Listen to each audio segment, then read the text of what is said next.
আসসালামু আলাইকুম। দেশ ও দেশের বাইরে যারা আছেন সবাইকে সালাম জানাই। তো আমি ভিডিওর মধ্যে একটা কথা বলতে চাচ্ছি। তো আপনারা সবাই এর মধ্যে জানতে পারছেন দেশের পরিস্থিতি অনেক খারাপ।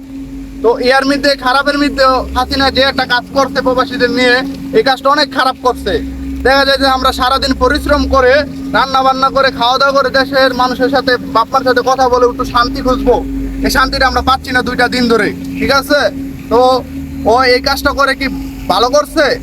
তো আমরা সবাই চাচ্ছি এক হয়ে রেমিটেন্সটা বন্ধ করে দিব। ঠিক আছে, আজকের পরের দেখা বাংলাদেশে ব্যাংকে টাকা ছাড়া বন্ধ।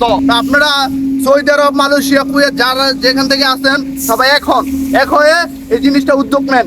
তো আমরা রেমিটেন্স সবাই বন্ধ করে দেব। ওই বুঝতে পারবে আমাদের প্রবাসীদের জ্বালাটা কতটুকু। ঠিক আছে, আমরা দিন শেষে কষ্ট করে এসে বাপমার সাথে একটু কথা বলে সুখ খুঁজবো, এই সুখটাই পাচ্ছি না। আমাদের ভাইদের যেভাবে অত্যাচার করতেছে দেশে আমরা দেখতেছি আর অনেক কষ্ট পাচ্ছি। তো আমরা চাই ওর একটা ব্যবস্থা হোক। ও অনেক বুঝাইছে। ঠিক আছে, তো আমরা সবাই এক হয়ে রেমিটেন্সটা বন্ধ করে দেই।